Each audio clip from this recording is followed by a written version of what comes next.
energética y, por supuesto, vamos a poner pues una mirada algo más especial a las oportunidades de inversión, cómo podríamos enfocar nuestra cartera pues en vías también a aprovecharnos de esta evolución que está viendo ahora en el sector energético.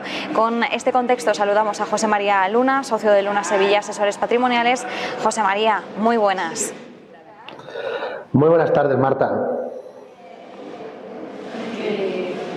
José María, evidentemente hoy, más allá del Día Mundial de la Energía, estamos observando cómo esas tensiones, ¿no?, entre Rusia y Ucrania están impactando negativamente en el sentimiento de los inversores, cómo esto se está trasladando a los mercados en términos generales. ¿Cómo estás observando ahora mismo el contexto actual en medio de estas crecientes tensiones, en medio de los temores que vuelven a escena y, sobre todo, teniendo en cuenta el dato con el que prácticamente cerrábamos la semana pasada, ese dato de IPC de Estados Unidos que conocíamos el jueves, repunte del 7,5% en el mes de enero, máximos desde 1982, en ese repunte que veíamos interanual, y mientras tanto, bueno, pues evidentemente seguimos observando de cerca todos los mensajes que nos van llegando por parte de los bancos centrales, con el permiso de Christine Lagarde, que ahora estaba hablando, estábamos pendientes.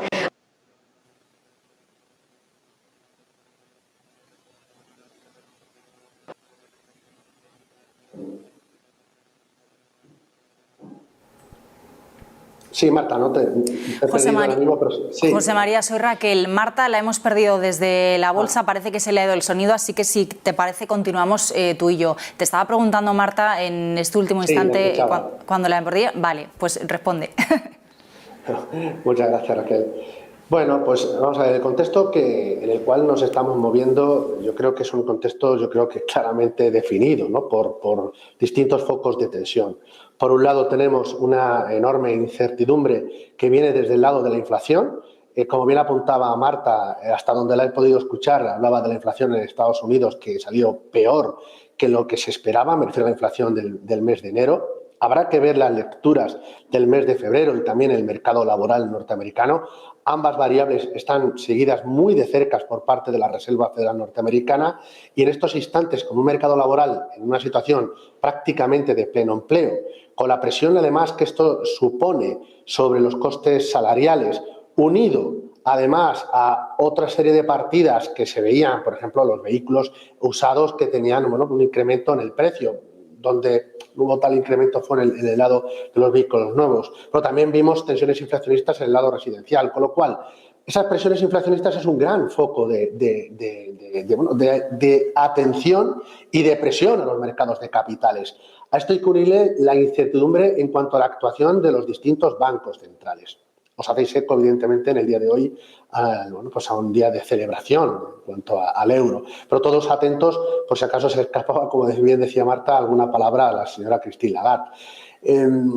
Evidentemente, los bancos centrales van a actuar más pronto que tarde. Ya lo ha hecho el Banco de Inglaterra, lo va a hacer, en este caso, la Reserva Federal norteamericana. Aquí la importancia, más allá de las subidas que haga, es la velocidad de las mismas. Y también la velocidad de reducción del balance, siempre y cuando la situación así se lo permita.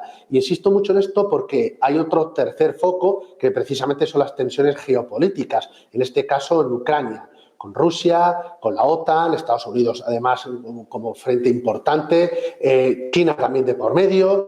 Evidentemente son tres focos a los cuales evidentemente el inversor en las actuales circunstancias está mirándolo muy de cerca, tanto el minorista como el institucional.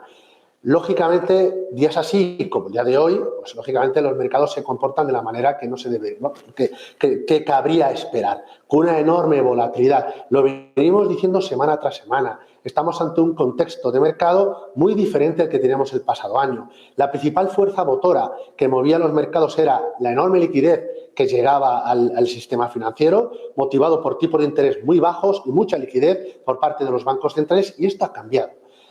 Tensiones tuvimos en el pasado, y si no, tuvimos guerras comerciales, teníamos las tensiones en esas guerras comerciales entre Estados Unidos y China, hemos tenido también tensiones geopolíticas, en este caso en Taiwán, ahora es Ucrania. Obviamente la posibilidad Dios no lo quiera, pero una posibilidad de que hubiera un conflicto armado encima de nuevo en nuestra vieja Europa no es lo que todo el mundo deseamos. Pero yo creo que el mercado ahora mismo lo que está valorando muy de cerca precisamente son los dos primeros focos. Incertidumbre en cuanto a que eso de la transitoriedad de la inflación ya ha muerto. Ha quedado claro que ha muerto, ya no es transitoria la inflación, sino que ya es algo más persistente. Y luego la propia actuación de los bancos centrales. Lógicamente, con tipos de interés reales menos negativos, eso obviamente mete mucha presión a la renta fija, pero también a la propia renta variable y a determinados sectores. Con lo cual, el contexto, no cabe una duda que a corto plazo invita a aumentar el grado de prudencia, el grado de cautela, no eliminar todas las posiciones de renta variable. ¿Por qué? Pues porque yo creo que en este contexto también hay activos, hay sectores, hay fondos de inversión que pueden hacerlo bien, sobre todo en un entorno donde de momento hay crecimiento económico. Dentro de esos activos, de esos fondos que pueden hacerlo bien, hoy, con permiso de Ucrania, ¿no?, y de la que tenemos liada en el mercado, queríamos hablar también, con la excusa de ese Día Internacional de la Energía, de qué fondos nos pueden servir para aprovechar el impulso bueno, pues de esa transición energética y, bueno, pues en definitiva esas transformaciones que estamos viendo en el sector. Hoy estamos hablando, por ejemplo, mucho de esa subida que hemos visto esta mañana en los precios del gas, en la bolsa de Ámsterdam, de ese precio del petróleo tocando máximos de los últimos 7-8 años. ¿Cómo ves el sector energético en concreto? Y dentro de ello, bueno, pues a pesar de esa volatilidad que estamos viendo en los precios del crudo, sí que vemos, por ejemplo, una demanda que sigue subiendo, vemos una demanda de renovables que también sigue subiendo, una transformación que va a continuar a pesar de los precios de la luz que estamos viendo. Es interesante, ¿no?, el contexto energético. José María, ¿cómo ves el sector y qué recomendaciones de inversión nos das? Estamos inmersos en estos momentos en varias transformaciones, ¿no? Una, evidentemente, es la digital, otra es la propia normalización que se está produciendo precisamente por la actuación de los diferentes bancos centrales, y la tercera, sin duda alguna, es una transición energética. Una transición que no tiene vuelta atrás.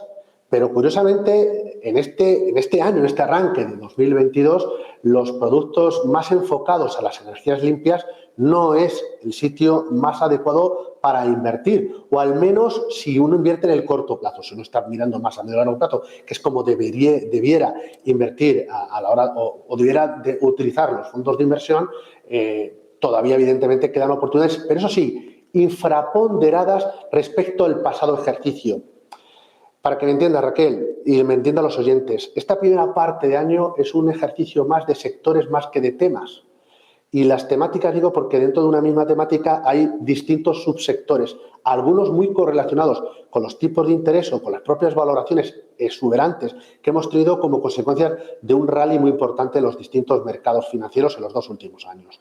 Entonces, por resumir, la parte de energías limpias, que es una temática sensacional y fantástica, en el corto plazo no está funcionando. ¿Y qué sí está haciéndolo bien? Precisamente todas aquellas energías quizás menos limpias.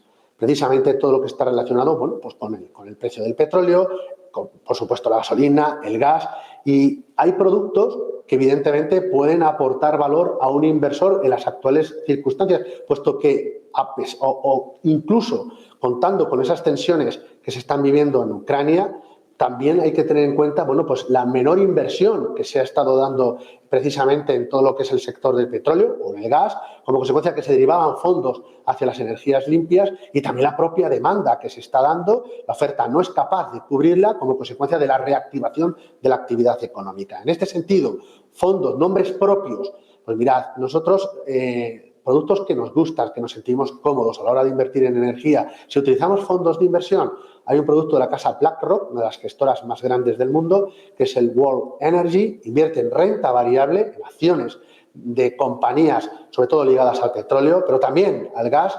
Y ahí, bueno, pues tenemos presencia sobre todo de Estados Unidos y también de algunas otras partes del mundo, pero sobre todo Estados Unidos. Si queremos más diversificado por zonas geográficas, hay un fondo de la casa Guinness, también el Guinness Energy, que además de Estados Unidos vamos a tener China, por ejemplo, y también, por supuesto, Canadá. Aquí estamos hablando de petróleo, estamos hablando de gas. Si queremos materias primas en su conjunto, no solo lo relacionado con el petróleo, puesto que estamos viendo cómo incrementa el precio del aluminio o el litio, por poner algunos ejemplos, tenemos un producto como puede ser el fondo de Franklin Templeton, el Natural Resource, que no solo es energía, sino también es otras materias primas, y yo creo que lo está haciendo bastante bien en el actual contexto. Y luego, si alguno de ustedes busca más allá de los fondos de inversiones convencionales, los que acabo de darles son fondos de inversión, evidentemente fiscalmente traspasables en el caso de personas físicas, pueden utilizar fondos cotizados y allí sí que podemos encontrar fondos más ligados a la evolución, en este caso de la gasolina, en el caso del Brent o en el caso del gas natural. Es decir, aquí la materia prima, no tanto acciones de compañías que precisamente están invirtiendo ahí. Y por último, que no se me olvide, hay un fondo de inversión muy interesante en el caso de Goldman Sachs que invierte en shale gas, pero también en infraestructuras. ¿Por qué? Pues porque hay muchas infraestructuras, como decía antes, que no se han invertido para mejorarlas. Y ahora, precisamente en esa transición energética que es inflacionista, como lo estamos viendo, hay de nuevo inversiones que se deben de realizar precisamente para, bueno, pues para no desabastecer energéticamente a muchas zonas del mundo. Ya lo hemos visto en el caso de China, cuando hubo apagones y tuvo que, bueno, pues que intervenir el gobierno chino, bueno, pues reforzando alianzas con Australia para el tema del carbón. Con lo cual, esto también se está dando en el caso de las infraestructuras, la canalización de cómo llega el gas o cómo llega el petróleo a las distintas refinerías, y esto luego se transforma, pues, por ejemplo, en gasolina. Pues apuntamos esos fondos recomendados y este análisis del sector. José María Luna, como siempre, gracias. Hasta el lunes que viene. Un placer, buena tarde y buen negocio.